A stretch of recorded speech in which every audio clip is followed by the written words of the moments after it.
जगद्गुरु तुकोबाराय अभंग पदाच्या माध्यमातून आपणाला आपल्या ज्या आराध्य दैवत आहे पण भगवान पंढरीश पांडुरंग परमात्मा, त्या पांडुरंग परमात्म्याचं ज्ञान करून देतात. या ठिकाणी एखाद्याची मानसिकता अशी होईल, देवाने आपल्याला ज्ञान करून देण्यापेक्षा देवाने आपल्याला ओळख करून द्यायला पाहिजे. एखाद्या माणसाचं आपल्याला ज्ञान आहे का वा XYZ असा असा माणूस आहे, तो खूप असं असं काम करू शकतो, पण आपली त्याची ओळख नाही, फायदा आहे का? नाही. मग तुकोबाराय आपल्याला ज्ञान करून देतात, पण प्राप्तीच नसली तर ज्ञानाचा काय फायदा आहे? एखाद्याला पूर्ण कळतंय, एखादं मशीन आहे XYZ, ते मशीन चालवण्याचं त्या माणसाला 100% नॉलेज आहे, पण त्याला ते मशीनच प्राप्त नाही, फायदा काय? फायदा नाही. पण तसं नाही. जगतातील वस्तूमध्ये प्राप्ती आणि ओळख हे दोन प्रकार असतात. एकतर जगतातली वस्तू आपल्याला प्राप्त करावी लागेल आणि प्राप्त केल्याच्या नंतर त्याचं ज्ञान करून घ्यावं लागेल. तसं भगवंताचं तसं नसतं. भगवंताची ओळख, भगवंताचं ज्ञान ही भगवंताची प्राप्ती असते. विठाला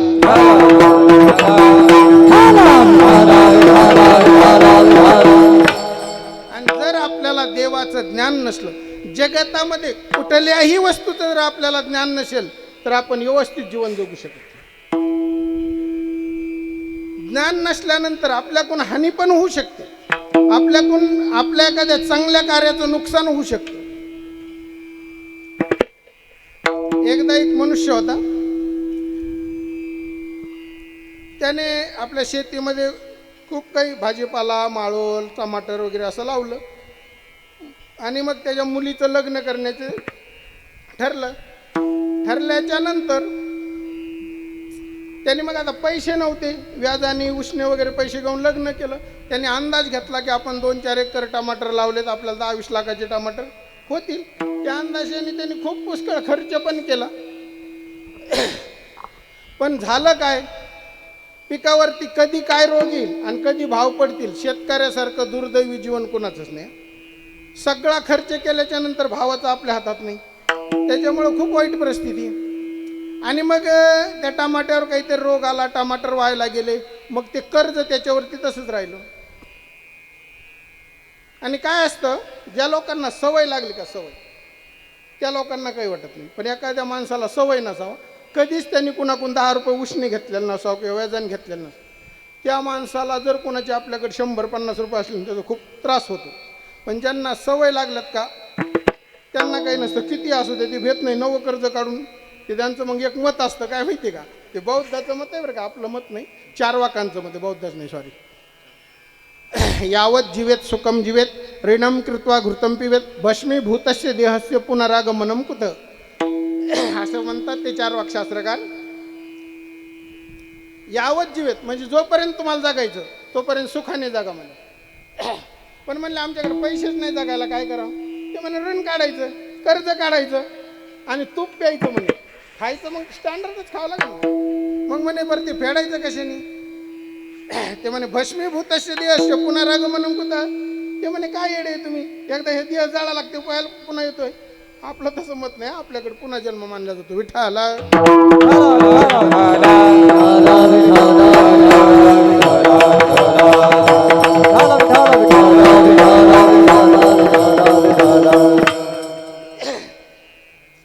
मग त्या मनुष्याला खूप त्याचं कष्ट वाटायला लागलं. मग त्यांनी काय केलं, पुढं पाऊस वगैरे पडला, दिवाळी आली. दिवाळी आल्याच्या नंतर त्यांनी ठरवलं की आपण काहीतरी कुणाच्या इथं तरी कामाला राहू आणि आपलं कर्ज फेडू. तो एका माणसाची इथं पाणी भरण्याचं काम त्यांनी घेतल्याच्या नंतर एक दिवस काही पाईप वगैरे निसटला, तो भिजला, थंडीचे दिवस होते, खूप थंडी वाजली. मग तो रोडवर गेला, काही कागद वगैरे काही भेटतंय का पाहावं आणि ते आणून आपण थोडं शेकोटी करावं. दैवार पडलं होतं, सगळे कागद जवळपास, कागद असो वल्ला, काही कचरा पळाट्या वगैरे असतील त्या सगळ्या वल्ल्या होत्या. मग त्याला ते काही सापडाना असं वाळल्यालं की ज्याने आपण शेकोटी करू असं. मग तो रोडने गेला. जाताना एखाद्या व्यापाऱ्याची कुणाची तरी पैशाची बॅग पडली होती, रोडवर भरलेली होती पूर्ण, आपल्याला नाही सापडणार, त्याला सापडली होती. मग तो घेऊन आला. पण त्या काळात मोदी सरकारने नोटाबंदी केली आणि 2000च्या नव्या नोटा आल्या होत्या, सगळ्या 2000च्या नोटा होत्या. त्याला त्या नोटाची ओळख नव्हती, मला सांगायचं आहे. त्यांनी त्या सगळ्या नोटा आणल्या, अशा खोलल्या, काडी लावून दिली, शेकत बसला. त्याला पैसे किती पाहिजे होते?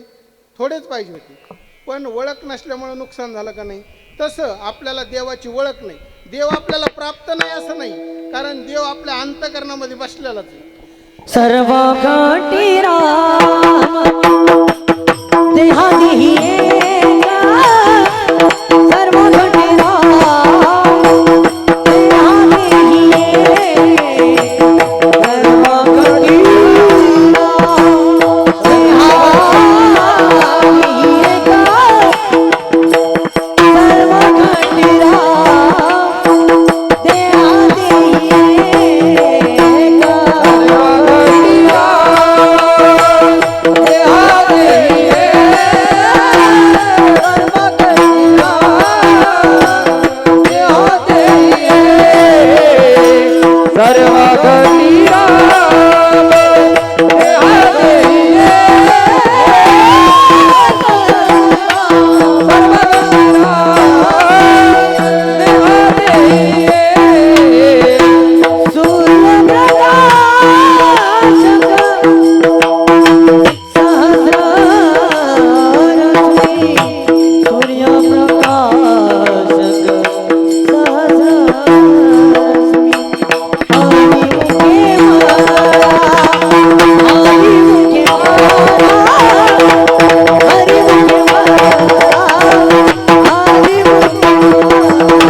देहादेही एका. सूर्यप्रकाशक सहस्ररश्मी. सर्वांच्या हृदयामध्ये देव बसलेला आहे. भगवान पण सांगतात, मम एव अंशो जीवलोके जीवभूत सनातन. सर्व जे जीव आहेत हे माझे अंश आहेत असं भगवान सांगतात. प्रत्येकाच्या अंतःकरणामध्ये भगवंत बसलेले. आपल्याला देव प्राप्त नाही का? प्राप्त आहे, पण फक्त आपल्याला देवाचं ज्ञान नाही, आणि ते ज्ञान केल्याशिवाय देवाची आपल्याला प्राप्ती असून उपयोग होत नाही. कारण सर्वसामान्य रूपाने देव व्याप्त आहे, पण त्या काय असतं, गडद अंधकार असला आणि त्याच्यामध्ये जर काजवा गेला, काजवा कळतो तुम्हाला, ते आपल्याला काय म्हणते, असा किडा चमकत होतो पाठी, आग्या, त्या आग्याचा किडा जर सोडला आपण एखाद्या गडद अंधकारामध्ये, तर त्याचा प्रकाश त्या अंधकाराला विरोध करू शकतो का? नाही करू शकतो. तसा सर्वसामान्य रूपाने देव आपल्या अंतःकरणात आहे, पण तो त्या आत्मस्वरूपाच्या अज्ञानाचा विरोध त्या देवाच्यानी करणं शक्य नसतं.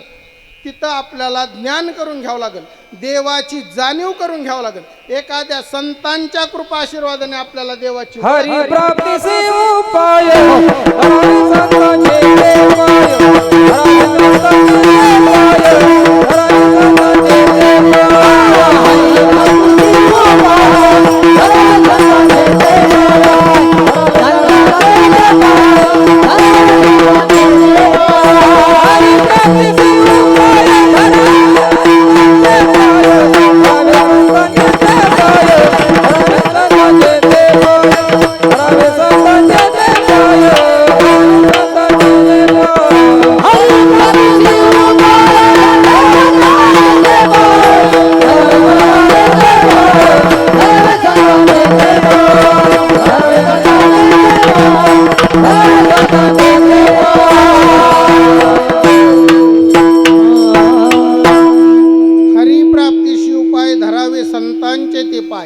संतांचे पाय धरल्याशिवाय आपल्याला भगवंताची ओळख होणार नाही. आणि आपण वारकरी रोज देवाला जातो, प्रत्येक वर्षाला आपण पंढरपूरला जातो. काही काही वारकऱ्यांचा नित्यनेम आहे, प्रत्येक महिन्याला आपल्याला वारीला पंढरीला जायचं. अवश्य जा, पण देवाला जाणून घेण्याचा प्रयत्न करा. वारी चक्रा मारू नका, चक्रा चक्रा मारणं वेगळं आणि वारी करणं वेगळं. असं ते शेणा महाराजांचं चरित्र सांगतात. म्हणे शेणा महाराज MP च्या बॉर्डरला कुठेतरी त्यांचं गाव आहे, MP मध्ये किंवा महाराष्ट्रात, पण त्या भागामध्ये. तिथून ते पंढरीची वारी करायची. आणि देवाला इतका आदर वाटायचा त्यांचा का देव थोडंसं मान झुकून त्यांचा आदर करायचे. मग सेना महाराज आपलं प्रत्येक महिन्याला वारी वगैरे करायचे, पण त्यांचा व्यवसाय होता, ते नाव्याचा व्यवसाय करायचे. मग एक वेळेस त्यांनी काय केलं, तो एक पहिलं ते असायचं ते नाव्यांकडे असं घासायचं, काय म्हणतात त्याला, शिल्ली का काहीतरी म्हणायचे बा, ते दगड त्यांनी नेला वारीला आल्याच्या नंतर. मग नेल्याच्या नंतर दुसऱ्या वारीला आले शेणा महाराज. आल्याच्या नंतर देव जरा असे ताईट उभं राहिले. शेणा महाराजांना वाटलं नेमकं आपलं चूक काय झाली. देव म्हणले तुमची पाठीमागची वारी चुकली म्हणे. ते म्हणे नाही नाही देवा मी आलो होतो ना. ते म्हणे नाही तुम्ही आले नव्हते म्हणे. नाही नाही म्हणे देवा मी इथं आलोय, वारी करून गेलोय. म्हणे तुम्ही आले होते हो, पण वारीला नव्हते आले, तुम्ही तो दगड न्यायला आलते. विठाला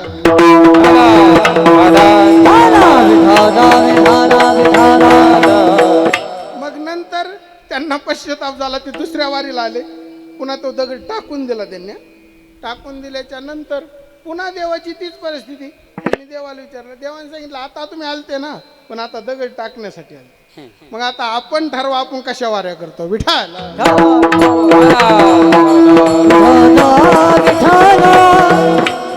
परमार्थात गर्दी खूप झालेली आहे सध्या, पण दर्दी लोक नाहीत, ज्यांना भगवंताविषयी असं प्रेम, आत्मविश्वास, दृढ विश्वास. काय झालंय ते तुमचा पण दोष नाही. कालाय तस्मै नमः शास्त्र सांगतं, काळानुसार माणसानी वागावं लागतंय. ते द्वापारयुग, सत्ययुग, त्रेतायुगात असं वातावरण होतं का राक्षसांचा पण देवावर विश्वास होता. कुणाचा? राक्षसांचा, आपला नाही. आपण राक्षस नाही तर आपण माणसं नाही, आपलं थोडं मधीचला टाकलेलं गोंगडे. राक्षस म्हणजे कसे होते, ते कट्टर देवाची विरोधी होते, पण तरी देवावर विश्वास करत होते. तुम्ही म्हणता कसं काय महाराज तुम्ही काही गप्पा आणता. नाही, प्रमाण सांगतो मी तुम्हाला. आकाशीची वाणी सांगत शे कंसा, माने हा भरवसा बोलण्याचा. कंसाने मान्य केलं का नाही. आपल्याला देव नाही, देवाचा बाप सांगू दे, आपण ऐकू शकत नाही. विठाल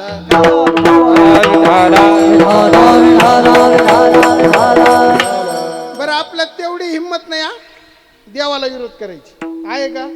नाही करू शकत. ते जसे देवाला भांडायला जातात तसे आपण जाऊ शकत नाही. पण तरी त्यांचा विश्वास होता, देव सांगतो हे खरंय. पण आपला तेवढा विश्वास नाही, आपण त्या पद्धतीने वारी करत नाही. मग तुकोबाराय वारकऱ्यांना एक उपदेश करतात, एक सांगतात, देवाचं ज्ञान करून देतात. तुम्ही पंढरपूरला जा, पंढरपूरला गेल्याच्या नंतर त्या भगवंताकडे कसं पहा, अभंगाचं. आनंद आत्मय नित्य निरामय, आनंद आत्मय नित्य निरामय,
तो देव कसा आहे तर आनंद अद्वय नित्य निरामय जे का निज ध्येय योगियांचे.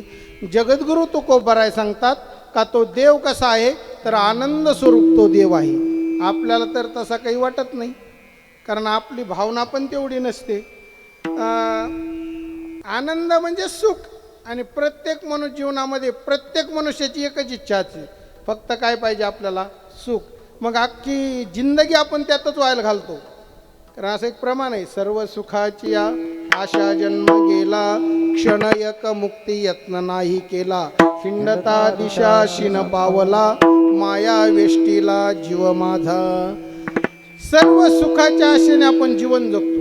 फक्त जगामध्ये एकच सुखरूप असतोय, तो म्हणजे देव. सुखरूपाई साकोन तुझे सांग, सुखरूपाई साकोन तुझे सांग, सुखरूपाई साकोन कोण सांगा, सुखरूपाई साकोन कोण सांगा, सुखरूपाई साकोन तुझे सांग, सुखरूपाई साकोन तुझे सांग, माझ्या पांडुरंगा सारी खात, माझ्या पांडुरंगा सारी खात, माझ्या पांडुरंगा सारी खात, माझ्या पांडुरंगा सारी खात. लगे इंद्राने मुंडने ते काही, लगे इंद्राने मुंडने ते काही, माझ्या पांडुरंगा सारी खात, माझ्या पांडुरंगा सारी खात, माझ्या पांडुरंगा सारी खात. लगे इंद्राने मुंडने ते काही, लगे इंद्राने मुंडने ते काही, सुखरूप ऐसे तुझे कोण सांगा, माझ्या पांडुरंगा सारिखे ते. माझ्या देवासारखं जगात सुखरूप नाही. कारण जगतामध्ये आपण प्रत्येक मनुष्य जीवनामध्ये सुखाचा अनुभव करतो, पण हे सगळे जे सुख आहेत ना हे देवाचे आहे. त्याचं मूळ स्रोत काय असेल तर भगवंत आहे. कारण विषयामध्ये सुख नाही. जर विषयामध्ये सुख असतं तर देवाकडे तुम्ही गेले नसता. पैशात जर सुख असतं तर पैशावाले कशाला देवाकडे आले असते. पैसा पण एक विषय. विषय म्हणजे काय, आपले जे 5 ज्ञानेंद्रिय आहेत ना, यांनी आपल्याला ज्या ज्या गोष्टी त्या इंद्रियाचे आपण सेवन करतो ते त्या इंद्रियाचे विषय असतात. जसं आपला डोळा ज्ञानेंद्रिय, डोळ्याने आपण रूपाचं ज्ञान होतं आपल्याला. एखादी वस्तू पाहिली, गाडी पाहिली, त्याचं ते आपण गाडी काय बाहेरून पाहिली म्हणजे त्याचं रूप पाहिलं. एखादी मुलगी पाहायला गेलो आपण, तिचं रूप पाहतो आपण, आपल्याला काय कळत नसतं. मुलगी पाहायला जाणाऱ्याला काही कळत नसतं, फक्त हा भास असतो की चला आपण मुलगी पाहून येऊ. ते काय पाहतात, मुलगी गोरी किंवा काळी. काळी आणि गोरी दोनच रंग असतात, पण पाहण्याची जी कला ही जुन्या लोकांना होती. विठाल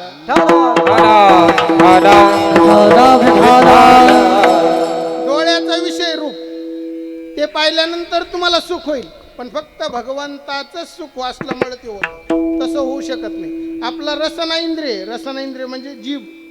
आपण खातो, चव कोण घेतं, जीभ घेतं. माणूस पोटासाठी खात नाही, जिभेसाठी खातो. टेस्टी भाजी का आवडते आपल्याला, जिभेला ती सवय लागली की चांगलं खायची. हा जिभेचा विषय, त्याच्यापासून आपल्याला सुख भेटतं. पण त्याच्यात जर सुख असतं, हे पहा, एकदा आपल्याला सुख भेटलं, कारण सुख एक अशी वस्तू आहे का पुन्हा त्याची अपेक्षा तुम्ही करू शकत नाही. पण इथं आत्ता जर आपण एखादी चांगली भाजी खाल्ली आणि 10-20 मिनिटाने जर त्याच्यापेक्षा आपली आवडती वस्तू आवडली भेटली आपल्याला, तर आपल्याला ते सुख नाही वाटत, मग याच्यात सुख वाटतं. मग त्या सुखात ते सुख नव्हतं म्हणून आपल्याला तसं वाटतं. आणि संसारामध्ये सुख सुख नाही कोठे आली या संसार, सुख नाही कोठे आली या संसार, सुख नाही कोठे आली या संसार, सुख नाही कोठे आली या संसार, सुख नाही कोठे आली या संसार,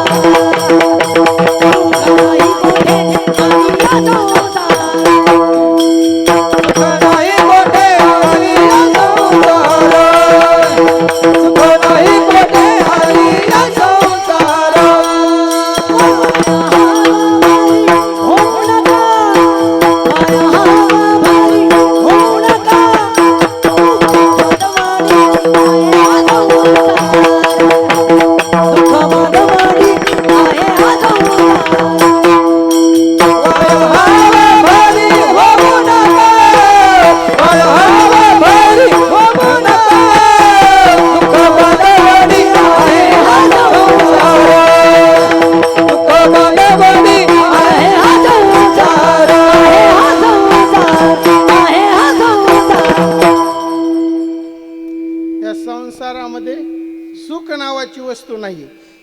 सुखाचा इथं व्यवहार होऊ शकत नाही. संसारातलं सुख कसं आहे सांगू का? थोडं एक उदाहरण सांगतो मी तुमच्या लक्षात. एक कुत्र असतं. कुत्र माहिती ना तुम्हाला?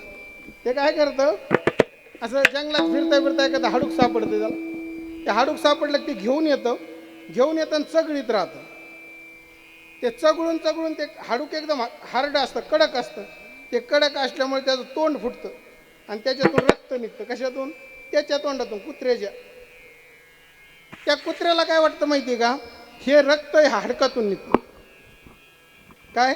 हे रक्त हे हाडकातून निघतं. एखादा माळकरी जरी जवळून चालला का तरी ते घेऊन बाजूला पळतं. त्याला वाटतं हे नेतं काय. तसं आपलं झालेलं आहे. मी कुत्र्याचं त्या नाही सांगत, आपलं सांगतो. आपल्याला असं झालंय, संसारात सुख नाही पण आपल्याला असं वाटतं. कोण सुख धरिले संसारी, कोण सुख धरिले संसारी, परमी काळाची आहारी, बापया लागले शरीरी,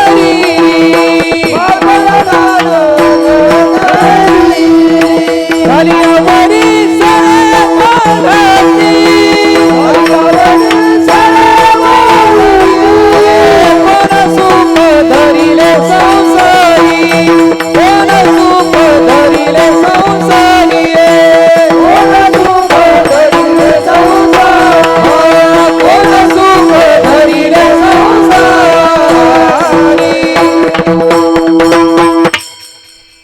सुख धरिले संसारी, पडोनी काळाच्या आहारी. तुम्ही काळाच्या आहारी जाऊन ते सुख पाहायची इच्छा करता. आणि असं आहे, या संसाराचं मूळच दुःख मूळ आहे. संसार दुःख मूळ, सोयीकडे इंगळ, विश्रांती नाही कोठे, रात्रंदिवस तळमळ. आपल्याला म्हणजे आपण मिरच्याच्या बाजारात गेलो आणि साखर जर मागितली तर भेटन का? नाही. तसं आपलं झालंय. आपण सुख संसारात शोधतो. जिथं सुख नावाची वस्तू नाही तिथं आपण सुख शोधतो. आणि जिथं सुख आहे तिथं आपली प्रवृत्ती नसती. देव सुखरूप आहे. सगळ्या संतांनी, ग्रंथांनी, पंथांनी हेच वर्णन केलं. सुखा लागे करी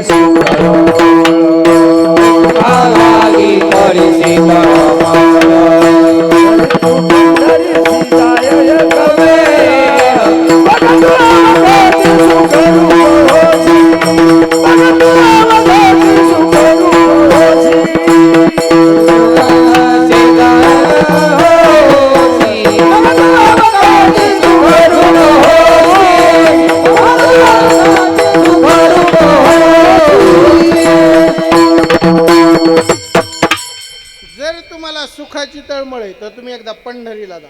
पण कसं जा माहिती आहे का? ते तुकोबरायांनी सांगितलं तसं त्या देवाला ओळखून जा. असं तुकोबरायांचं प्रमाण आहे. तुका पंढरीशी गेला पुन्हा जन्म नाही आला. पंढरीला तुकोबराय गेले आणि जन्माला नाही आले म्हणजे डायरेक्ट त्यांची जन्म मरणाची जी रेखा आहे ती संपून गेली. कारण त्यांच्या जीवनातलं जे पुनरपि जननम पुनरपि मरणम पुनरपि जनने जठरे शयन हे संसारे खलु दुसरा रे कृपया पारे भज गोविंदम गोविंदम भज मूढमते. हे सगळ्या गोष्टी निघून गेल्या. त्यांच्या जीवनामधला जन्म मृत्यू निघून गेला. पण कसा? त्या आपल्यासारखं पंढरपूरला जाऊन नाही, त्या देवाला जाणून देवाची सेवा केल्याच्या नंतर आपलं जन्म मरण संपत. जन्म नाही रे आनिक तुका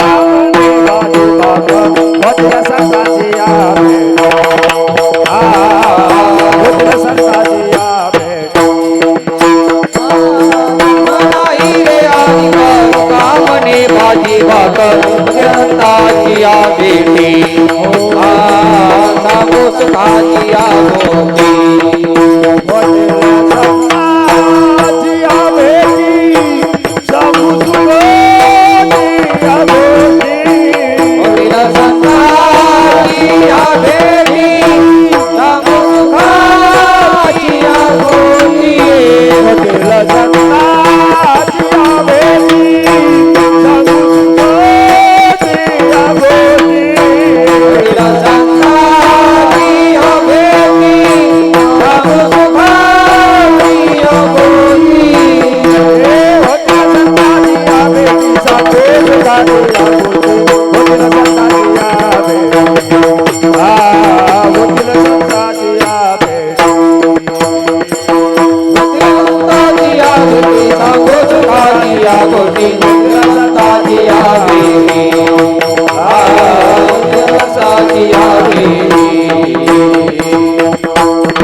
तुका म्हणे माझी भाक. पुन्हा जन्म भेटत नाही, पण त्याच्यासाठी देवाला नीट जाणावं लागतं. म्हणून तुकोबराय सांगतात देव सुखरूप आहे. सर्व संतांनी सांगितलं सर्व सुखाचे आगर जनी मने सारंगधर. देव सुखरूप आहे. शास्त्र सांगतं यवै भूमा तत्सुखम नाल्पे सुखम नास्ती. जे व्यापक तत्व आहे ते सुखरूप आहे, आणि ते सुखरूप जे तत्व आहे ते आपल्या जीवनात आपल्याला प्राप्त करायचे. कारण देवासाठीच जर काही केलं तर आपल्या जीवनाचं कल्याण आहे. आयुष्याच्या साधने सच्चिदानंद पदवी घेणे, आपल्याला आपल्या जीवनामध्ये देव प्राप्त करून घेणं. नाहीतर देवाविन तुम्ही किती काही वाढवलं ना, हे सगळं दुःखाला कारणीभूत. तुम्ही म्हणता का हो, तुम्ही सांगता देवच सगळं आहे, देवच सुख आहे, देवच सुख आहे. देवा व्यतिरिक्त सुख नाहीच. आणि जर तुम्ही असं म्हणत असले तर ह्या सुखाचा आम्ही रोज अनुभव करतो, आमच्या जीवनातलं दुःख का जात नाही? तर तुम्ही जो अनुभव करता का ते सुख देवाचं सुख नाही, ते विषयातलं सुख आहे. तो तुम्हाला सुखाभास आहे, सुख नाही. कारण सुख आनंद हे जर देवाचं आपण लक्षण मानलं तर लक्षणाचं लक्षण असं आहे असाधारणो धर्म लक्षण. जो ज्याचा असाधारण धर्म असतं ते त्याचं लक्षण असतं. जसं पाणी आहे, पाणी तुमच्या भाषेत सांगतो जरा. पाण्याचा स्पर्श थंडपणा, पाणी कधी पण थंडच असतं. तुम्ही गरम जरी केलं ना त्याचा मूळ स्वभावावरती येतं, 10-5 मिनटं ठेवा ते पुन्हा थंड होतं. मग पाण्याचं लक्षण करताना शास्त्रकाराने असं केलं शीतस्पर्शवत्य आपह. ज्याचा थंड स्पर्श आहे त्याला पाणी म्हणायचं. कारण शास्त्रामध्ये ग्रंथामध्ये तुमच्या माझ्या वाक्याला प्राधान्य नसते, तिथं प्राधान्यता असते. नाही प्रतिज्ञा मात्रेन वस्तुसिद्धी किंतु लक्षण प्रमाणाभ्याम वस्तुसिद्धी. केवळ तुम्ही प्रतिज्ञा केल्याने वस्तूची सिद्धी होणार नाही, त्याला तुम्हाला लक्षणाने प्रमाणाने आणि युक्तिवादाने सिद्ध करावं लागेल. विठ्ठल हॅलो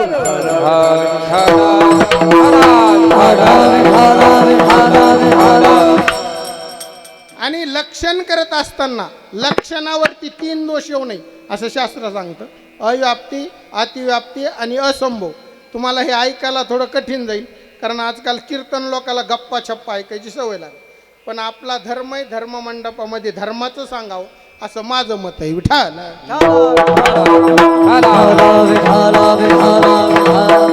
टाइमपास म्हणून सप्ते करू नका, सप्ते परमार्थ म्हणून करा. असा दंडक पाहिजे. खरं तर महाराजांना आल्यावर गावात लोकांनी सांगायला पाहिजे महाराज अभंग तुमच्या इच्छेनुसार घ्या, पण तुम्ही अभंगावर बोला. हे पहा 2 घंटे गप्पा हाणायचं काही कठीण नाही. मी तुम्हाला आडवं पडूस तर हसू शकतो, काहीच कठीण गोष्टी नाही. पण त्यात तुम्हाला काय फळ आहे आणि मला काय फळ आहे? गाढवानी शेत खाल्लं, पाप ना पुण्य. हे पहा मी जरी इथे येऊन नाटकं केले 2 घंटे, आता असं आहे मी काही बोललं तुम्हाला ऐकून घे नाही, तुम्ही तर उठून मला काही बोलू शकत नाही. पण मग तो पाहतोय, मग तो कोणाकडे देतो तुम्हाला माहिती आहे का? डायरेक्ट यमाकडे पाठवतो. आणि मग ते लय दयाळू असतात. मारिती, तोडीती, झोडीती. मारणं झोडणं वेगळं. मारणं म्हणजे असं सहज मारणं, आणि झोडणं म्हणजे ते नाही का पहिलं काही पळाट्या वगैरे ते काहीतरी झोडायचे बा असे साळी बिळी असल्यावर असं फिरून रापका नाही, त्याला झोडणं म्हणतात. मग ते असं झोडीत आहे ते. त्याच्यामुळे इथं आल्यावर नीट राहिलं पाहिजे. पण आजकाल काय झालंय थोडं लोकांची मानसिकता थोडी ढसळली आणि आम्ही तर जास्तच मग थोडं जास्तच व्हायला गेलो. म्हणजे विनोदाची कथा गोड लागे, विनोदाची कथा गोड लागे,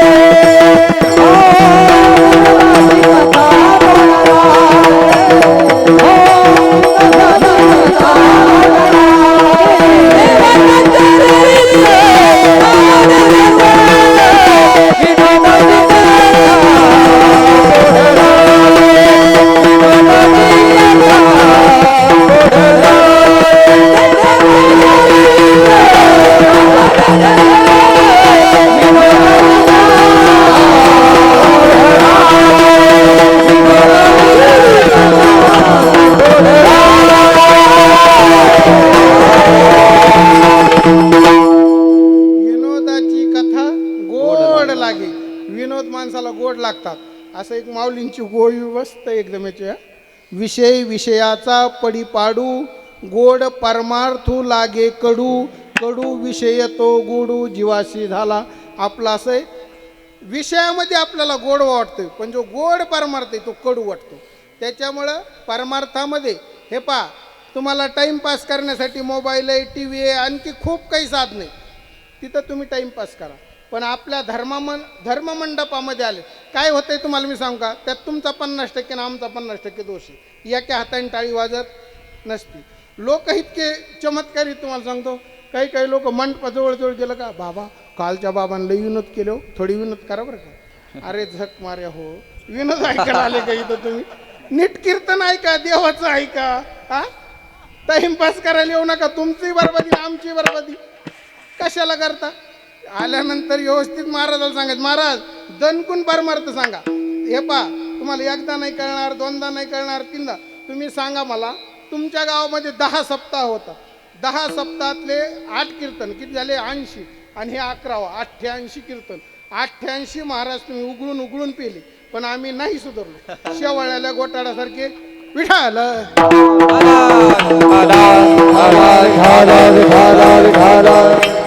मी सांगत हे होतो का बा, आपण जर भगवंताचं लक्षण केलं, जो आनंद स्वरूप आहे तो भगवंत आहे, तर याच्यावर 3 दोष येऊ नये. अतिव्याप्ती, अव्याप्ती आणि असंभव हे शास्त्राने सांगितलेले लक्षणावरचे दोष आहेत. हे दोष कसे असतात ते पण मी तुम्हाला तुमच्या भाषेत सांगतो, माझ्या भाषेत सांगितलं तुम्हाला कळणार नाही. आपण लक्षण केलं, कपिलत्वम गोर लक्षण मराठीत सांगतो, जी काळी असते तिला गाय म्हणायचं. हे लक्षण पूर्ण गायीवर जाईल का? जाईन का? नाही, नाही जाणार. फक्त काळ्याच गायी असतात का? लाल गायी आहेत, पांढऱ्या गायी आहेत, गावळ्या गायी. मग ते कमी पडते, काही गायीवर जाईन आणि काही गायीवर जाणार नाही. आपण लक्षण केलं, शृंगित्वम गोर लक्षणम, ज्याला गाय शिंग आहेत त्याला गाय म्हणतात, जिला शिंग असतात त्याला गायच म्हणतात का दुसरं पण काही म्हणतात? अहो, म्हशीला शिंग असतात, बैलाला शिंग असतात, हरणाला शिंग असतात. मग ते गाय सोडून दुसरीकडे लक्षण गेलं, त्याला अतिव्याप्ती दोष म्हणतात. आणि तिसरा दोष आहे असंभव. असंभव म्हणजे आपण ज्या वस्तूचं लक्षण करतो ते लक्षण त्या वस्तूवर बिलकुल न जाणं, त्याला असंभव दोष म्हणतात. आपण लक्षण केलं गायीचं, एक क्षपवत्वम गोर लक्षणम, जिला एकच खुर असतो तिला गाय म्हणतात. गाईला किती खुर असतात? 2 असतात, एका पायाला 2 असे 2 खुर. एक खुर कशाला असतं माहिती तुम्हाला? घोड्याला. मग ते लक्षण कशावर चाललं? घोड्यावर. आपण घोड्याला गाय म्हणतो का? नाही म्हणत. मग ह्या 3 दोषाने रहित जे असतं का ते लक्षण खरं असतं, नाही तर मग त्या लक्षणाला किंमत नसते. कारण लक्षण केल्यानंतर हे 3 दोष रहित लक्षण असावं. मग म्हणले तुम्ही आनंद देवाचं लक्षण केलं, आम्ही रोज आनंदाचा अनुभव घेतो, ते लक्षण अतिव्याप्त झालं म्हणे विषयानंदावर. विषयानंदावर अतिव्याप्त नाही होत लक्षण. का? कारण तुकोबरायने सांगितलं हे लक्षण दुसऱ्यावर जाऊ नये म्हणून सांगितलं. आनंद अद्वय तो आनंद आहे म्हणे. कसं आहे? द्वैत रहित आहे, त्याच्यामध्ये द्वैत नाही म्हणजे भिन्नपणा नाही, वेगळेपणा नाही, पृथकपणा नाही. कारण असं म्हटलंय, द्वैतात भयम भवती, 2 असलं तर भीती वाटेल. भेद नाही, भिन्नपणा नाही. ते म्हणले नाही, आम्ही तुम्हाला भेद पण दाखवून देऊ. कसं? शास्त्रकारांनी 3 भेद सांगितले: स्वगत भेद, सजातीय भेद आणि विजातीय भेद. असं एक पंचदशीकारांनी एक श्लोक लिहिला सुंदर. वृक्षस्य स्वगतो भेद पत्रपुष्प फलादिभी वृक्षांतरात सजातीय विजातीय शिलादितः. वृक्षाचा स्वगत भेद, वृक्षाचे पानं, फळं, फुलं याला म्हणायचं वृक्षाचा असणारा स्वगत भेद. सजातीय भेद, आंब्याचा आणि चिंचाचं 2 वृक्ष आहेत, त्याला म्हणायचं सजातीय भेद. आणि विजातीय भेद, एक दगड आणि एक झाड आहे, ह्या दोन्हीतला जो भेद त्याला विजातीय भेद म्हणायचं. समजतंय ना? तुमच्या भाषेत सांगतो. तसं देवात पण म्हणे सगळे भेद आहेत ना म्हणे. देव कसा आहे आपण वर्णन करतो, सुंदर ते ध्यान उभे विटेवरी करकटावरी ठेवोनिया. देवाचं आपण वर्णन करत असताना करतो. देव कसा आहे? सुंदर आहे म्हणजे त्याला रूप आहे. करकटेवरी म्हणजे हात आहेत, कंबर आहे, समचरण आहेत म्हणजे पाय आहेत, म्हणजे देवामध्ये स्वगत भेद आहे. म्हणले हे ठीक आहे. सजातीय भेद पण देवामध्ये असेल म्हणे. ते म्हणे नाही, म्हणे आहे. कसा आहे?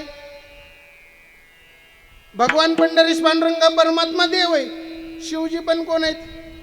देव आहे. हे देव आणि ते देव देवत्व जातीने एकच झाले आणि 2 देव आहेत. मग भेद आहे. शंकराचा आडवा गंध, शंकराचा नंदी वाहन, पंढरीश पांडुरंगाचा उभा गंध वाहन त्यांचं गरुड, म्हणजे हे सगळे भेद आहेत का नाही? म्हणले हो, सजती भेद पण आहे. मग विजयती भेद पण आहे म्हणे. कसा? कारण हे सगळं जग आणि देव दोन आहेत, पण हे एक पण भेद देवामध्ये नाही. कसा नाही? हरिहरा भेदा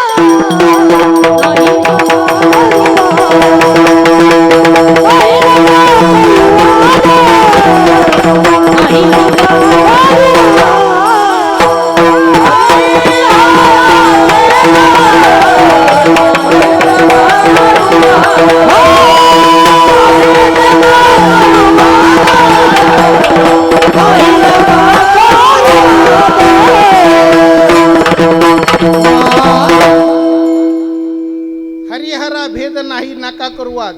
हा जो तुम्ही सगळे भेद दाखवता ना, हे देवाच्या खऱ्या स्वरूपामध्ये नाहीत, ते तुम्ही खोट्या स्वरूपात दाखवता. देवाचे खोटे स्वरूप आहेत. कशासाठी? भक्तांसाठी धरलेले. कायासाठी? अनंत अवतार घेतले देवाने. कशासाठी? भक्तांसाठी. पण ते खरे नाहीत. खरं देवाचं ते स्वरूप आहे. रंग नाही, रूप नाही, नाही वर्ण छाया, निराकार निर्गुण तुझे रंगला, निराकार निर्गुण तुझे रंगला.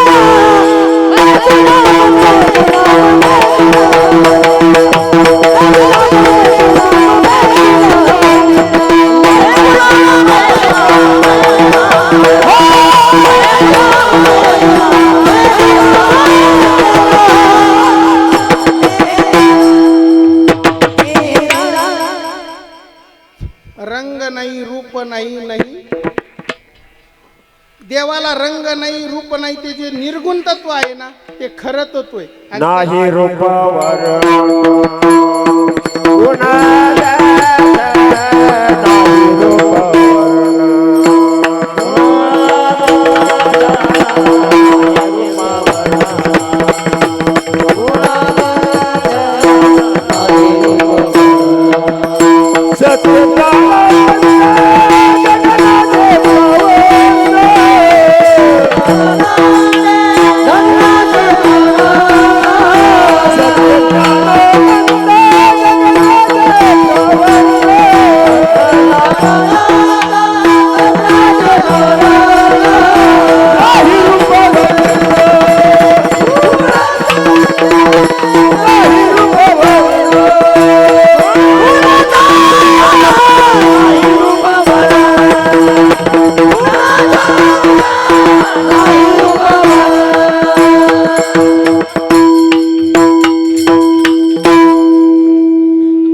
सत्य ज्ञानानंत गगनाचे प्रावरण नाही, रूप वर्ण गुण जेते. तो देव कसा आहे? सत्य. त्याच्यामध्ये रूप नाही, गुण नाही. हे सगळे अनंत अवतार देवाने भक्तासाठी घेतले, पण हे फक्त धरी येले सोंगे अवघे येणे पांडुरंगे. सत्य तू सत्य तू सत्य तू विठ्ठला.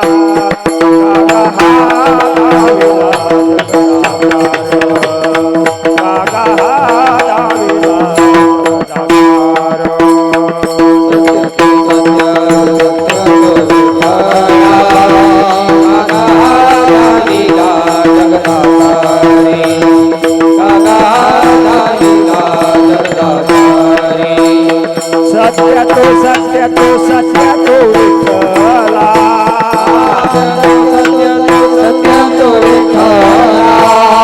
सत्य तू सत्य तू सत्य तू विठ्ठला. सत्य तू सत्य तू सत्य तू विठ्ठला.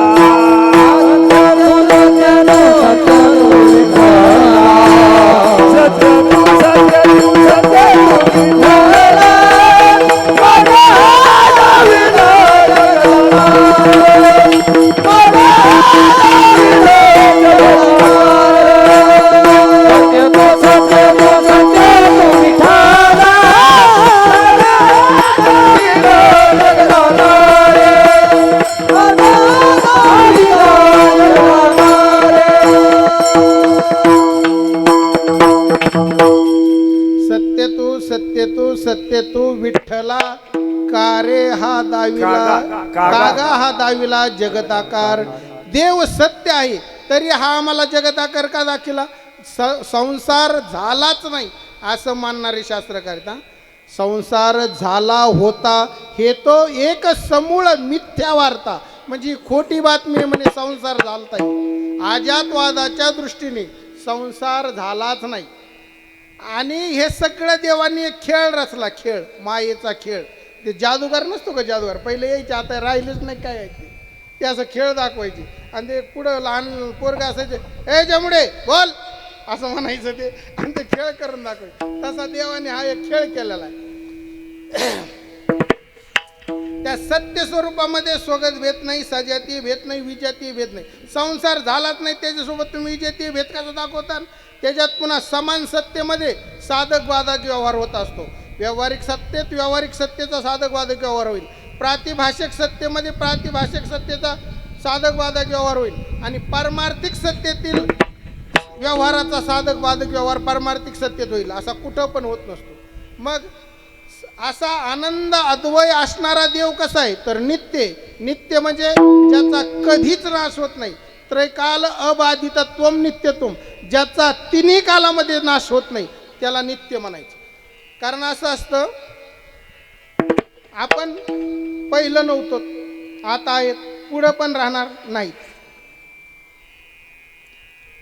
अभाव अप्रतियोगित्वम नित्यत्वम अशी एक व्याख्या केली शास्त्रकार. जो अभावाचा अप्रतियोगी असतो, जो अभावाचा प्रतियोगी बनत नाही त्याला म्हणायचं नित्य. अभाव कशाला म्हणतो सांगतो तुम्हाला. प्राग अभाव असा असतो ज्याचा आपला जन्माच्या आधी जो आपला अभाव त्याला म्हणतात प्राग अभाव. आपण आहेत, आपण मरायच्या टायमाला जो आपला अभाव होतो त्याला प्रध्वंस अभाव असं म्हणतात. आणि आपण नसलोच तर आपला अत्यंत अभाव असतो. पुन्हा कधी होणे नाही, झालो नव्हतं तर असं असतं. तर मग कुठल्याही वस्तूचा तीन प्रकारे नाश होऊ शकतो. एक स्वभावता नाश, एक आश्रय नाश आणि एक परतः नाश. स्वभावता नाश कसा होतो तर त्याचा व्यक्तिगत होतो. कसा होतो, जसं आपण जन्माला येतो, पहिलं ज्या येते, अस्ति, वर्धते, विपरिणमते, अपक्षीयते आणि मग विनश्यते. हा स्वभाव नाश झाला. कसा, आपण जन्माला आलो, नंतर आपण आहे अस्ति, आधी जन्माला आल्यावरच आपण आहे म्हणतो ना. मग अस्ति, मग वर्धते, मग वाढत वाढत गेलो, मोठं झालो. मग मोठं झाल्याच्या नंतर विपरिणमते, थोडासा आपल्यामध्ये परिणाम झाला. जसं लहान मुलगा एकदम गोंडस वाटतो तसं म्हातारा माणूस नाही वाटत ना. लहान लेकराला किती जीवापाड सांभाळतात आणि म्हाताऱ्या माणसाला किती त्रास देतात. बायको पण म्हणते हा खर का मरत नाही, म्हणजे इतके वाईट दिवस. आणि जोपर्यंत चांगला धंदा चालतो, जोपर्यंत मालपाणी, जोपर्यंत ते म्हणतात एक प्रमाण आहे, जोपर्यंत मोठा चाले धंदा तो बहीण म्हणे दादा दादा. जोपर्यंत आपल्याकडे माल आहे तर ताल आहे, नाही तर मग बुरे हाल आहे. विठाल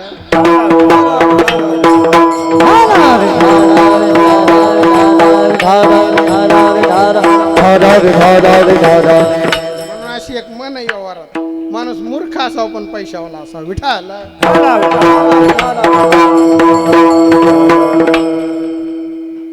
ते आळंदीला एक गुरुजी होते, सदानंद गुरुजी म्हणून, खूप विद्वान, प्रख्यात विद्वान. आणि असा म्हणजे एकदम तारतम्यातला पैलवान म्हणायचं, परमार्थातला अष्टपैलू. ते गुरुजी म्हणायचे असं, मी एका मोठ्या माणसाकडून त्यांचं वर्णन ऐकलंय. म्हणे एकदा काहीतरी कार्यक्रम होता पुण्यामध्ये आणि त्यांचं स्वागत केलं. त्यांच्या स्वागताचे काढलेल्या हारानी ती पहिली त्या अशोक, त्या अशी लांब तोंडाची गाडी होती, काय म्हणायची त्याला, राकेट का काहीतरी, ट्रक, ती ट्रक भरली होती म्हणे. हार निसते त्यांना सत्कार केलेलं काढले. मग किती लोक मानत असते ना याचा विचार करा. ते म्हणायचे पैसा देव नाही पण देवापेक्षा कमी नाही. विठाला सब पैसे के भाई आई, सब पैसे के भाई, सब पैसे, सब पैसे जिनका साथी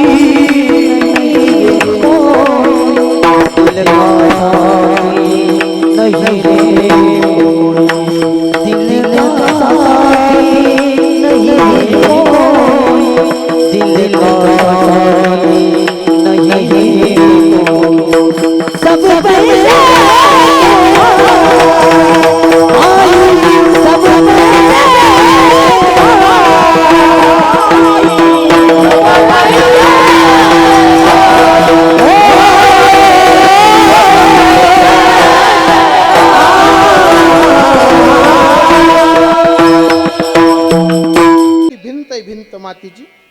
आपण चित्र काढलं एखाद्या प्राण्याचं किंवा एखाद्या माणसाचं, ती भिंत पडली का ते चित्र आपोआप नाश होतो त्याचा. त्याला म्हणायचं आश्रय नाश.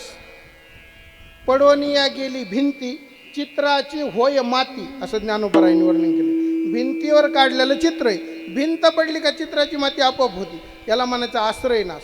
तसा देवाला स्वभाव नाश नाही, आश्रय नाश नाही, परता नाश नाही.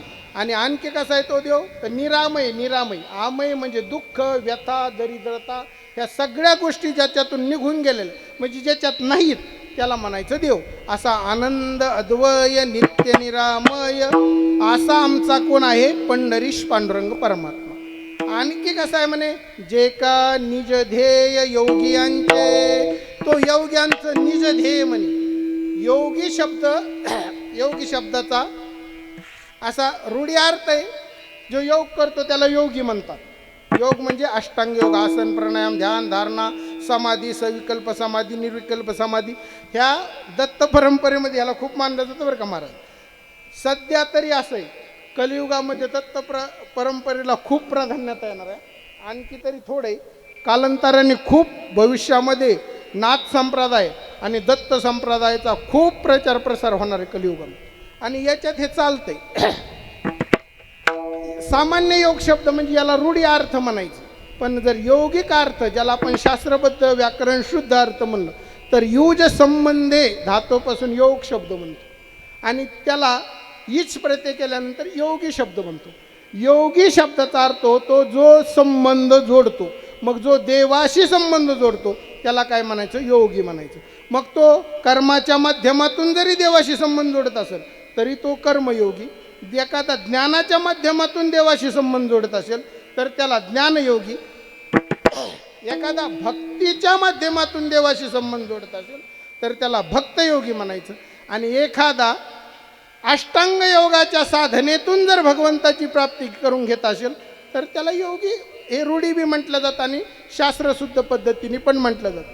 असं हे प्रथम चरणामध्ये वर्णन केलेलं जे पंढरीश पांडुरंग परमात्मा आहे तो कसा आहे आणि कुठे आहे, अभंगाचं द्वितीय. ते हे समाचाराला साधिरे विकेवारी, ते हे समाचाराला साधिरे विकेवारी, ते हे समाचाराला साधिरे विकेवारी, ते समाचाराला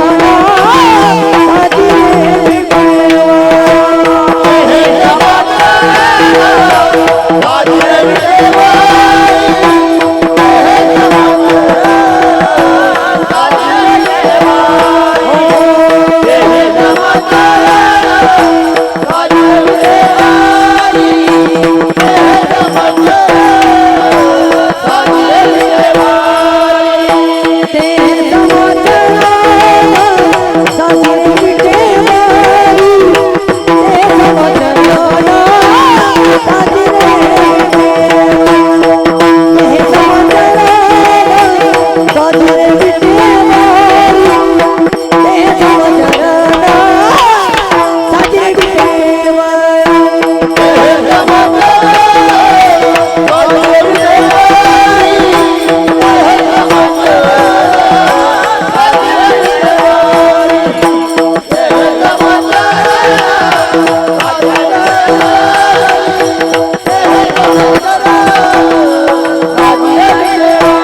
साजिरे विटेवरी पहा भीमा तिरी विठ्ठल रूप.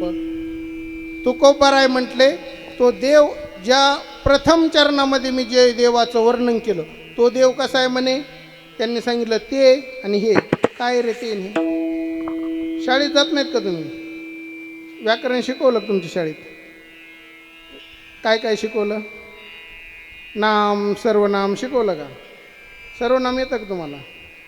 त्याच्यामध्ये 6 भेद आहेत बघ. दर्शक सर्वनाम, भाववाचक सर्वनाम, सूचक सर्वनाम. दर्शक सर्वनामाचा तुकोबारायने याच्यामध्ये प्रयोग केला. ते म्हणजे पहिल्या चरणामध्ये. दर्शक शब्दाचा अर्थ होतो दाखवणं. ते म्हणजे ते टाळकरी आणि हे म्हणजे हे श्रोते. असं तसं तुकोबारायने सांगितलं. मी जे प्रथम चरणात वर्णन केलं ना आनंद अद्वय नित्य निरामय ते आणि हे ते हे समचरण साजिरे विटेवरी साजिरे समचरण ते हे जे विटेवरती शोभायमान आहे शोभून दिसणार आहे ते आणि पहिल्या चरणात वर्णन केलं ते आणि हे एकच आहे म्हणे. ते हे समचरण साजिरे विटेवरी कुठं आहे म्हणे ते तर पहा भीमा तिरी विठ्ठल रूप. ते भीमेच्या तीरावरती विठ्ठलाच्या रूपाने त्याचं दर्शन तुम्ही करा.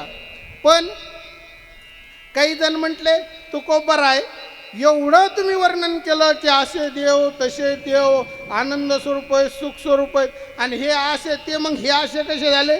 त्याचं कारण अभंगाच्या पुराणाची वाड श्रुतीने रती पार. पुराणाची वाड श्रुतीने रती पार. पुराणाची वाड श्रुतीने पार. पुराणाची वाड पुराणाची वाड श्रुतीने रती पार. पुराणाची वाड श्रुतीने रती पार. पुराणाची वाड श्रुतीने रती पार.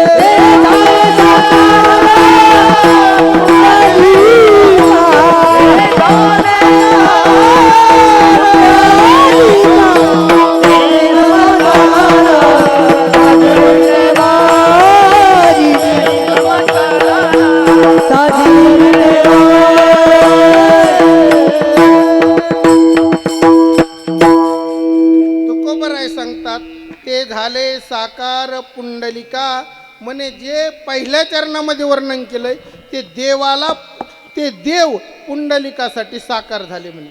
कसे झाले काय झाले तुम्हाला आख्यायिका सगळी माहिती. फक्त शॉर्ट बट स्वीट सांगतो मी. देवाला प्राप्त करण्यासाठी तुम्ही खऱ्या देवाला विसरता. ते तुकडोजी महाराज म्हणायचे तुझं गावच नाही का तीर्थ रिकामा कशाला फिरतं. संत तुकडोजी महाराज म्हणायचे संप्रदायातलंही त्या प्रमाणाला मान्यता नाही पण चांगले सूचक आणि समृद्ध प्रमाणे तुकडोजी महाराजांच्या. आपण आपल्या देवाला विसरतो आणि आपण तीर्थाला जातो. माय बाप केवळ काशी तेने न जावे तीर्थाशी. जोपर्यंत आई वडील आपल्याकडे आहेत तोपर्यंत तुम्ही तीर्थाला नाही गेले तर तीर्थातला देव तुमच्याकडे येऊ शकतो. विठ्ठल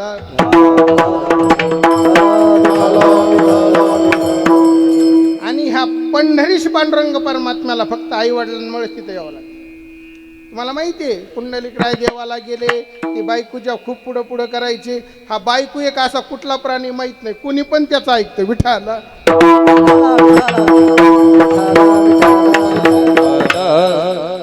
किती मोठा मनुष्य असू द्या आमदार असो कलेक्टर असो मुख्यमंत्री असो तो बायकोच ऐकतो दुसऱ्याचं ऐकत नाही तर नाही.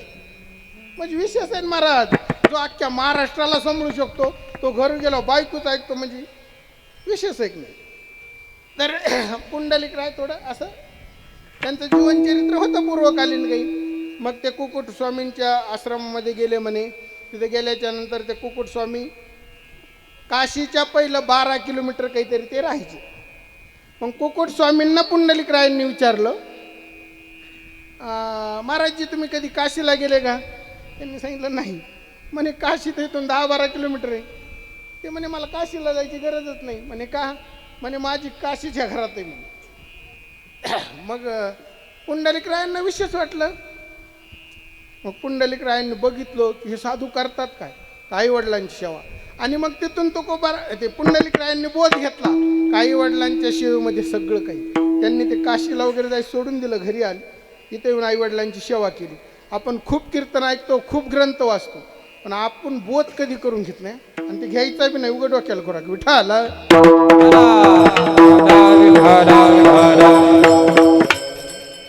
तर मग ते घरी आल्यानंतर त्यांनी खूप आई वडिलांची सेवा केली. एवढी सेवा केली का देव संतुष्ट झाले. संतुष्ट होऊन देव भगवान पुंडलिकरायांच्या पाठीमागे येऊन उभा राहिले आणि पुंडलिकरायांना आवाज दिला, अरे पुंडलिका मी आलोय म्हणे. पुंडलिकरायांनी पाहिलं आणि सांगितलं, देवा थांब, मी माझ्या आई वडिलांची सेवा करतोय म्हणे. जोपर्यंत सेवा संपत नाही तोपर्यंत मी तुला भेटू शकत नाही. मग आता देवाला सांगितलं तुम्ही पाठीमागे जाऊन उभा राहा. पण उभा राहायचं तर काही आसन द्यावं लागेल ना. आपल्या घरी कुणी आलंय त्याला बसायला आसन देण्याची पद्धती आपल्याकडे. मग पुंडलिकरायांनी जवळ एक वीट पडलेली होती, ती घेतली आणि अशी पाठीमागे फेकली. असं एक प्रमाण आहे की कारे पुंड्या एवढा धीट, मागे भिरकावली वीट. पुंडलिकरायांनी वीट फेकली, त्या विटेवरती देव उभा राहिले. उभा राहिल्याच्या नंतर जास्त वेळ झाल्यावर देवांनी कमरेवरती हात ठेवले. हात ठेवल्याच्या नंतर पुंडलिकरायांनी आई वडिलांची सेवा आटोपली. सेवा संपल्याच्या नंतर पुंडलिकराय देवाकडे गेले. गेल्याच्या नंतर देवाला पाहिलं, दंडवत घातला आणि मग पुंडलिकरायाचं मन भरून आलं. आणि मग पुंडलिकरायांनी देवांना प्रार्थना केली, आता दृष्टी पुढे ऐसाची तू राहे, जो मी तुझं पाये पांडुरंगा. देवा आता माझ्या दृष्टीपुढे तुम्ही असेच उभा राहा. देव म्हणले कधीपर्यंत? जोपर्यंत माझं मन भरत नाही तोपर्यंत राहा म्हणे. मग करू काय म्हणे इथे राहून? ते म्हणे कोणी पण जरी आलं तरी इथे त्याचा उद्धार करून घ्या. मूड पापी जैसे तैसे उतरी कासे लावून. हे सगळं घडलं कशामुळे माहिती आहे का? आई वडिलांच्या सेवेमुळे. मला एवढंच सांगायचं, प्रत्येकाने आई वडिलांच्या, हे पहा आई वडिलांनी आपल्याला किती काळजीने सांभाळलेलं असतं.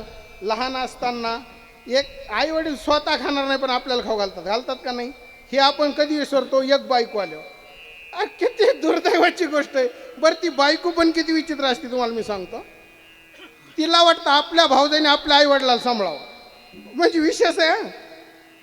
आपल्या आई वडिलाला आपल्या भावजाईने सांभाळावं हे प्रामाणिकपणाने सांगा, वाटतं की नाही तुम्हाला? मग तुमचे सास सासरे पण कुणाचे आई बापा असतीलच ना. काही विचुचा होतो का तुम्हाला? विठाला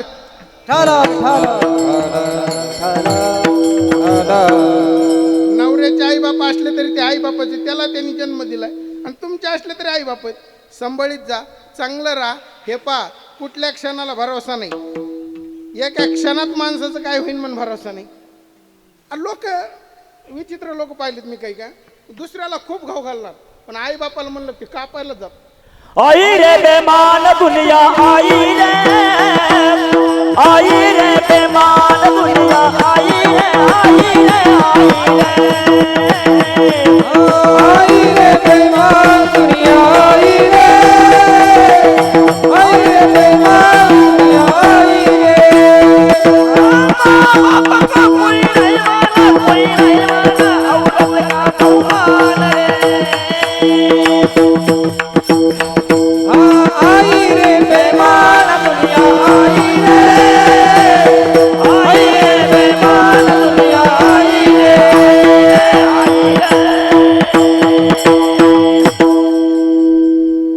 आई रे बेमान दुनिया आई रे. माँ बाप को कोई नहीं माने, हाँ? औरत को बहु मान रे. माई बापाला कोण मानत नाही म्हणे, बायकोला खूप मानतात. माझं मत नाही का तुम्ही बायकोला त्रास द्या. तिने बिचारीने तिचे आई वडील सोडून तुमच्यासाठी आलेली, तिला पण सांभाळणं तुमचं कर्तव्य, पण तिच्याबरोबर आई वडिलांना सांभाळणं पण तुमचं कर्तव्य आहे. एवढं सगळं घडलं. आपला देव जर पंढरीला आलाय, आईवडिलामुळं आलाय. आणि सगळ्यांनी आईवडिलांची सेवा करा. जीवनात तुम्हाला कधीच काही कमी पडणार नाही. आणि जोपर्यंत तुम्ही आईवडिलाला पाहणार नाही, आईवडिलासारखा आशीर्वाद देवाचा पण लागू शकत नाही तुम्हाला. तुम्हाला हे बामणं वगैरे सांगतात ना, पितृदोष लागला, हे काय लागतो माहिती आहे का? तुकाराम महाराजांचं एक प्रमाण आहे. पितर काय करतात म्हणे, शाप जातात त्यांना. हा कटा त्यांचे करीती पितर, वंश दुराचार पुत्र झाला. पितर आपल्याला दोष देतात आणि पितराचा दोष देवाला पण निघत नाही. तर तुम्हाला पितराचीच पूजा करून काढावं लागेल. त्याच्यामुळं आईवडिलांची सेवा करा. हे सगळं घडलं. देव पंढरीला आले फक्त आईवडिलांच्या सेवेमुळे आले. मग आपण जर सेवा केली तर काय येणार नाही? देव 100% येऊ शकतो, फक्त आपला विश्वास नाही. आणि भावेनं देव, भावानेच देव भेटतो. तुमच्या नाटकाने देव भेटणार नाही. तुम्ही लई मोठाले हार आणले, लई लोक देखता देवाला पुरणपोळ्याचा नैवेद्य केला, काही फायदा नाही. त्याच्यामुळं मग ते झाले साकार पुंडलिका. ते भगवान पंढरीश पांडुरंग परमात्मा पुंडलिकासाठी साकार झाले. पुराणाची वाढ झाली. पुराणाचा विस्तार एवढा वाढला का 18 पुराण झाले. मध्वयम भद्वयम चैव बत्रयम वचतुष्टयम नालिम पाग्निम पुराणानी कुस्कम गारुडमी वच, असे 18 पुराण. या एका श्लोकात मी तुम्हाला 18 पुराणाची नावं सांगितले. आता सांगायला वेळ नाही, 10:30 वाजले. 8:30 ते 10:30 कीर्तन होतं, त्याच्यामुळे आता नावं सांगणार नाही मी तुम्हाला. आणि श्रुतीने देवाचं विधिमुखाने श्रुतीला वर्णन नाही करता आलं, म्हणून निषेधमुखाने वर्णन केलं. श्रुती म्हणती नेती नेती देव असा नाही, असा नाही, असा नाही, असा नाही. आणि याच्या पलीकडे जे शिल्लक तत्व राहिलं तो देव आहे. असा पुराणाशी वाढ श्रुतीने नती पार, ते झाले साकार पुंडलिका. आणि आणखी तो देव कसा आहे त्याचं कोण ध्यान करतात? अभंगाचं शेवटचं. तुका म्हणे जाते सनका दे तुका म्हणे जाते सनका दे तुका म्हणे जाते सनका दे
तुका म्हणे सनकादिक ध्यात, ते अमुचे कुळदैवत पांडुरंग.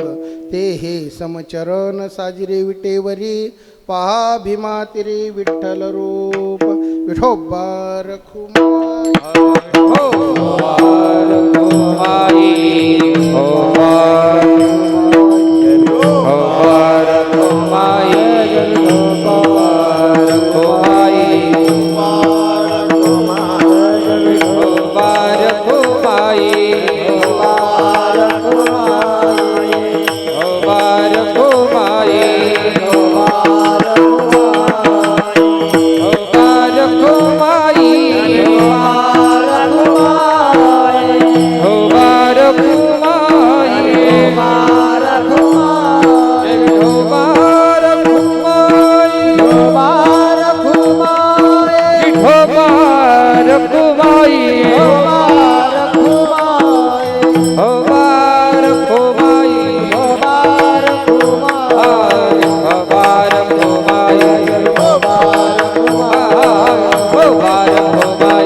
म्हणे जाते सनकाधिक ध्यात ते अमुचे कुळदैवत पांडुरंग. तुकोबाराय म्हणले ज्यांचं सनकाधिक सनंदन सुजात आणि सनत कुमार हे ज्यांचं ध्यान करतात ते आमचं काय म्हणे कुळदैवत. आमचं म्हणजे वारकऱ्यांचा आम्ही जे शब्द तुकोबाराय वापरतात हे बहुतेक संत किंवा वारकरी ह्या हिशोबाने वापरतात. मग आम्ही जे वारकरी आमचं वारकऱ्यांचं हे पहा प्रत्येक मनुष्याच्या जन्मामध्ये कुळदैवत असतं किंवा कुळदेवी असते. तसं वारकऱ्यांचं जर कुळदैवत काय असेल तर आमचा पंढरीश पांडुरंग परमात्मा आहे. कुळीची हे कुळदेवी केली ठावी संतांनी. माझ्या अल्पशा मतीप्रमाणे मला भगवान पंढरीश पांडुरंग परमात्म्याने दत्तात्रय भगवंतानी जशी बुद्धी दिली तसं मी अभंगावर चिंतन करण्याचा प्रयत्न केला.